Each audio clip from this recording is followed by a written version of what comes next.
Selamat datang di YouTube channel Podcast Malam Kliwon.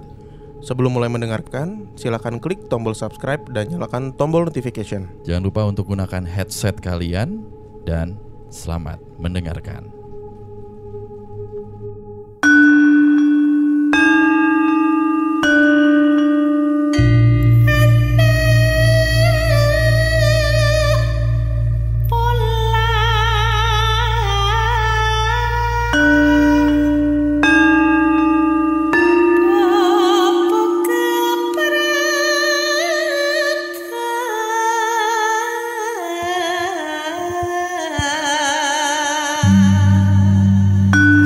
Pangira wangiti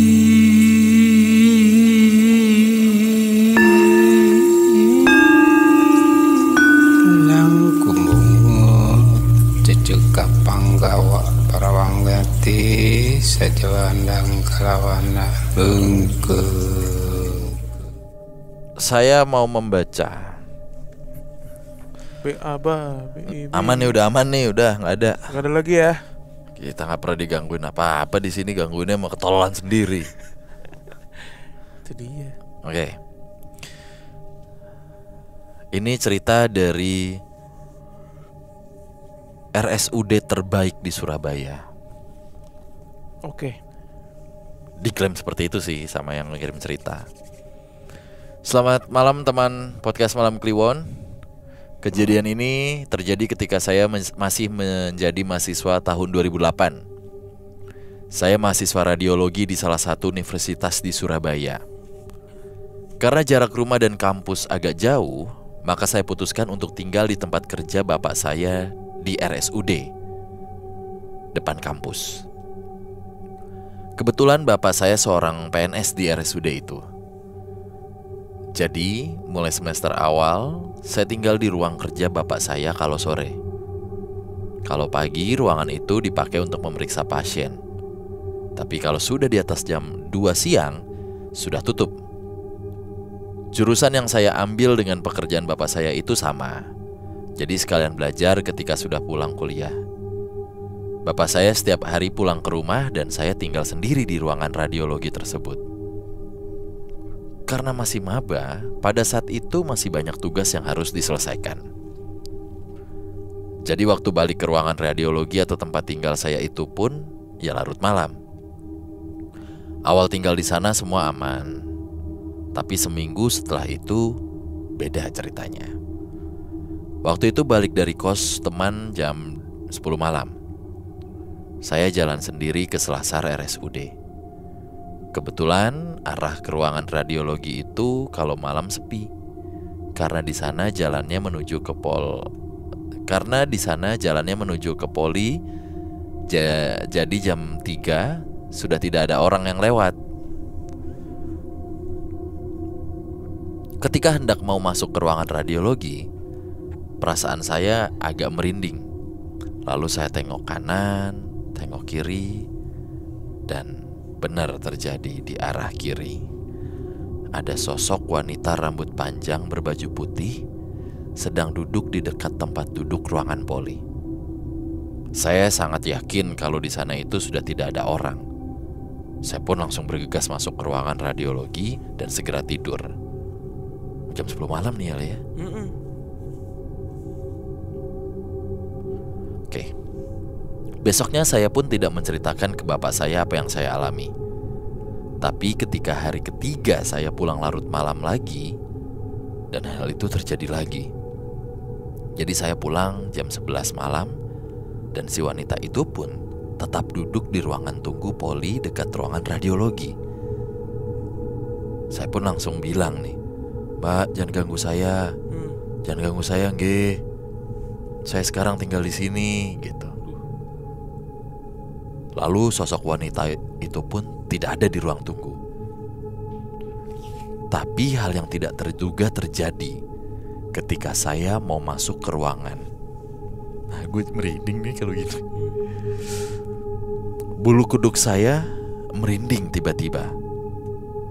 Dan benar aja, tiba-tiba juga ada yang berbisik di telinga saya dan bilang, "Inggih." Aduh. Saya langsung masuk ke kamar tempat saya tidur dan langsung berselimut. Besoknya saya cerita ke bapak saya soal kejadian yang saya alami.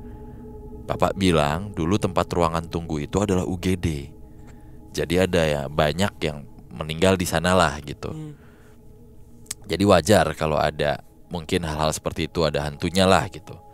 Itulah cerita awal saya tinggal di RSUD. Selama 3 tahun tinggal di sana, sebenarnya banyak sekali kejadian yang saya alami.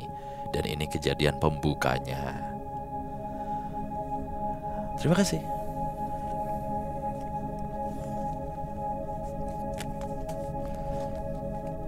Di mana tuh teman-teman tuh? RSUD, depannya kampus. Dan katanya ini adalah rumah sakit umum daerah terbaik di Surabaya. Silahkan tulis di kolom komen. Tapi mantep juga bro, tinggal di rumah sakit. Itu dia, gue tadi mencoba memastikan. Tadi kan gue dengernya dari lo, dia tuh tinggalnya di ruangan radiologi kan. Iya. Gue lagi baca lagi nih, apa gue salah denger tadi ya? Kagak, beneran. Ya kan itu di cerita terakhir penuturannya gitu. Ketika dia mau masuk ke kamarnya nih, ke ruangan radiologi. Berarti boleh ya? Nah itu dia. Gue juga baru tahu nih. Kita sih cuman baca nih. Dan akhirnya baru tahu fakta tersebut gitu. Boleh gitu. Boleh ya, tinggal di RSUD, di ruangan radiologi, ketemu sama wanita tanpa kaki yang selalu duduk di sebelah ruangan. Sebenarnya bukan di ruangan itu. Kan gue paham sih layoutnya tuh lo mau masuk ke ruangan radiologi. Biasanya ruang radiologi itu di rumah sakit yang ada di Jakarta tuh memang dekat dengan poli-poli yang selasar gitu loh, nun jauh di sana sama mata memanjang gitu. Ya kan? Gue sih nggak mau tinggal di situ. Iya, itu dia. Mendingan ngekos mas. Iya, sama temennya. Mas apa mbak? Ini cewek cowok nggak tahu. Nggak ditulisin. Bisa sih ditelusurin di. Iya loh. Tapi kalau dia cewek lebih gokil lagi nih.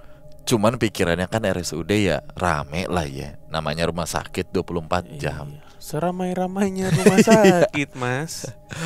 Jadi berkata 24 jam. Dia tuh pas minggu pertama gitu mulai itu kan. Biasalah mata lo tuh pasti ketarik di salah satu sudut gitu kan.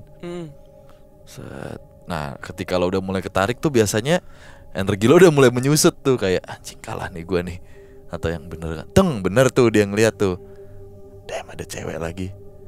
Tapi gue yakin nih udah gak ada nih, polinya udah tutup jam 11 malam ya. Jam 10 yang pertama.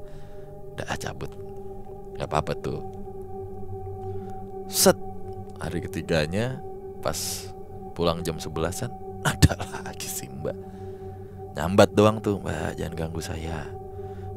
Jangan ganggu saya ge. Jangan ganggu saya ge. Pas lihat, gak ada.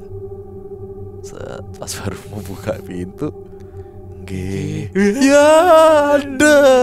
Ini hal-hal yang paling gue bikin merinding sih. Itu dengkul lu hilang itu pasti rasanya. Gitu. Langsung lemes gitu ya. Udah gitu dia cabutnya gak keluar rumah sakit, ya ke ruangan itu. Ya kok tiba-tiba malah diem di situ. Kayak tikus lagi dijebak buat listrik tau gak lo. Jadi kan masuknya ke perangkapnya, bukan mental ke balikan malah gitu. Nyamperin bahaya gitu kan. Iya. Udah gitu tidur tutup selimut. Kalau gue mah gak menyelesaikan masalah, mas atau mbak. Lebih serem lagi kalau si mas atau mbaknya ini tiba-tiba dibisikin kan dari belakangan, ayo. Anjay seleb. Dulu gue sejajar sama dia. Aduh gimana ya, gue belum ngapalin lagi. Anjay seleb. Dia naik. Dulu kita sejajar. Dia naik, gue di unfollow. Anjay seleb. Slow mo tuh. Yuk. Lanjut ya. Oke. Bye.